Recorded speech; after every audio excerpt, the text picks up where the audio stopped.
So, time to talk World Cup. And let's go to a World Cup winner. You never tire of saying that, do you?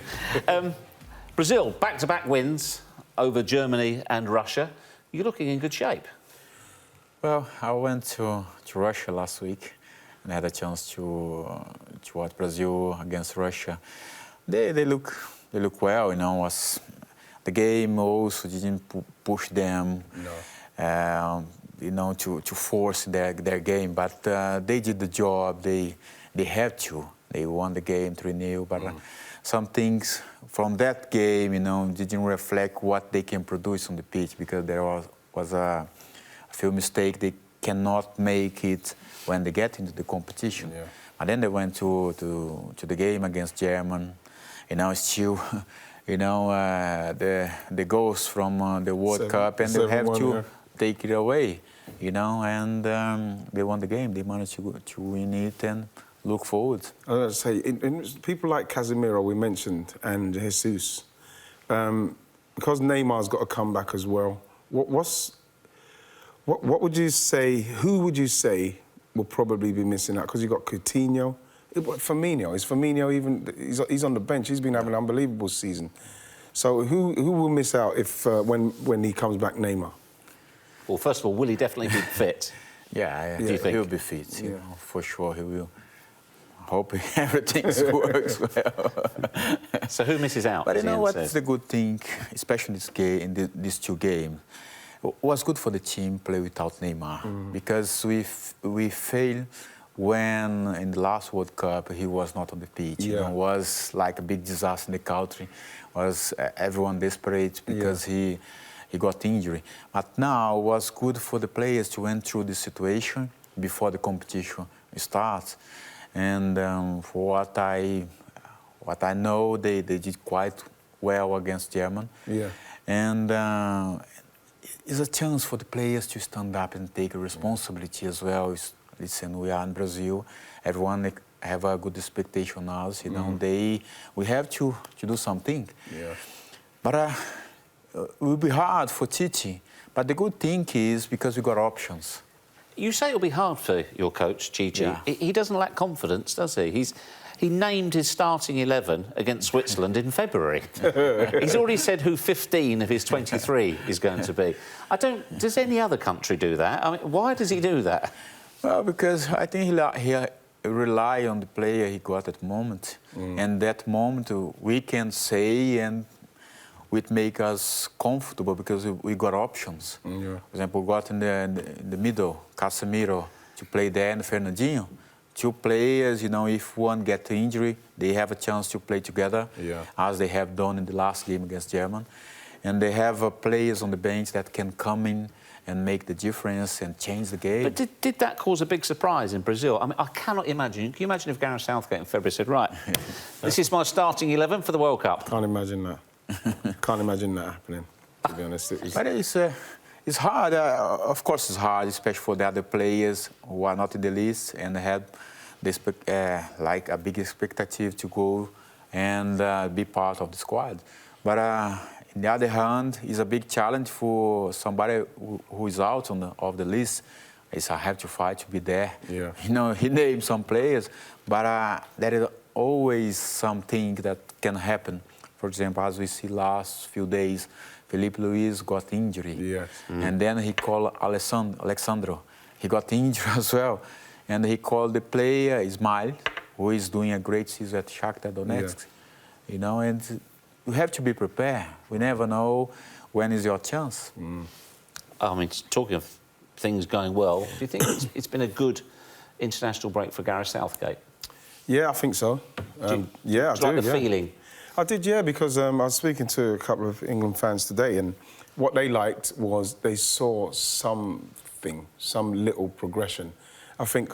some identity? Maybe, yeah. Like the Dutch game was really impressive, simply because I believe that the guys, we seem to have a system that we was playing to. We're going to play out from the back, and we're going to continue to try and play out from the back, and this is why I thought Jordan Henderson was very good in the Dutch game because he was continuously trying to pass it into the areas where we can hurt them, getting the ball to Lingard and Sterling and Rashford, where that movement was really, really good. And then you look, I think that, you've got Kyle Walker, which I think that's worked. People are saying, I don't want to see a right-sided wing-back playing there, but that worked in the way he's trying to find out how many players can play in different positions. And I think it was good for Gareth the way it went. Yes, I think that it's Italy game and the VAR in the end was a massive talking point. But again, they stuck to their guns with what they were trying to do. It wasn't as fluid as the Dutch game, but it was still enough green shoots for you to feel a little bit positive. It doesn't take much for me to be positive about England, to be fair. We'll take that. We'll take that. Now, before we take your questions, Gilberto, I've got one other question for you. You're involved in the management of Fred, a player who's talked a lot about, certainly on these shores. Is there any chance of him coming to the Premier League? Well, he's doing so well. That is, at the moment we are open, for the market. And of course, when you see the whole market in football, Premier League is one of the targets to be. And I hope, everything's keeping... Have you had inquiries for him from Premier League clubs? Yeah. We had this in the last transfer window. It didn't happen. But Shakhtar, at the moment, and last transfer window relied too much on him because he was doing a great job for the club. They won the Champions League. And let's see for the summer.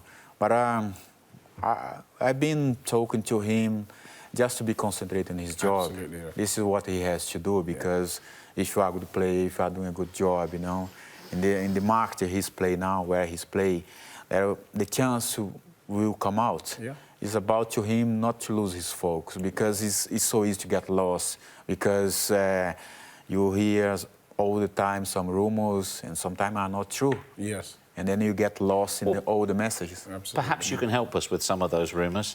He was heavily linked with Manchester City, their style of play, a number of Brazilian players there. Would that be the ideal home for him? No, never know. Never know, because he's a versatile player. You're not supposed to be the invisible wall as an agent as well. That doesn't help. No, but the point is, since when I started to work with him, it's been, a big challenge for me as well because it was not my job. I didn't work with this job before. But it's been nice because it's like being like his mentor from outside, not the agent, stuff like that. Because I don't have the experience as some other agents, but I have some partners that I work with. And but from my side, look what he has done for Shakhtar. Yeah. It's about mentoring him.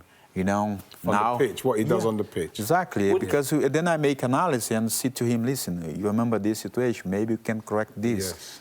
Is the Premier League his preferred destination? Yeah. Why would it be? Of course it will be. There's other leagues as well. Right, time for some questions. So you both, who's the best Arsenal player you played alongside? Nice, easy one. Dennis Bergkamp for me. So I got Thierry on his best. I stay with Thierry. OK. Right. Where do you rank Firmino against other Premier League strikers? But he's not a striker. He's scored enough goals to be a striker. He's the best. He's the best. Well, people say 9.5. He's the best for me at that position. You love him, don't you? I absolutely adore him. In respects of like coming off and playing up. He's just fantastic. He's the best. He's the best 9.5 in the world. How is he perceived in Brazil? At the beginning, when he came to Liverpool, maybe not many people knew him from Brazil, because I think he left quite young. Yeah. But then, from what he has proven here, he's doing well, very, very good job. That's why he's in the squad for Brazil and wait for his chance. But he's there just all the time. Say to the other players, hey, don't leave me space. Right, OK. Not perhaps the best player you played alongside at Arsenal, but you both. If you were going into a confrontation, a really heavy confrontation, who is the gunner that you played with that you would want alongside you? Martin Keown. Alongside, or would you be behind him? I'll be just behind him, Martin Keown. Martin Keown, whether it's a bat on the pitch where you have to dig in or whatever, I'm having Martin Keown. He's the captain. He's the captain. For you? Of course, Martin Keown. No doubt. There's no debate. This is supposed to be the debate. Yeah. Right. OK. Can you compare the Invincibles, your Invincibles, with this Manchester City side? Even though they have been beaten this season, do they compare? It's very difficult, you know. It's same from our time at Arsenal when they compare the Invincible team with Brazilian team, who was the best, you know. It's a different time now from time we played that football, the time now, the way they are played is beautiful, you know. It's what is good to see in football, you know, because from time to time you keep seeing a beautiful game, you know. This is what they are providing at home. You talk about the things that are different. What are the similarities between the two? Do they have that swagger, that confidence, that belief? Yes, they've got all that and the camaraderie, and they are now driven to be successful and do what they're doing. I think when you compare the two goals, we saw that brilliant Kevin De Bruyne goal, which is a really good team goal from them. Arsenal score goals like that in the Invincibles, but then what Thierry showed is that little bit of extra, real, like, X factor what Thierry could do, take on 4 or 5 players, and that. You look at Manchester City, they haven't got that person, but as a team and the camaraderie and swagger, I think they're quite comparable because they both got that swagger. And what if they played each other now? It would be a fantastic game. Could play every weekend. Well, it's been thoroughly enjoyable. Gilberto, thank you for joining us. We've thoroughly enjoyed your company. Ian, as always, we've certainly enjoyed yours.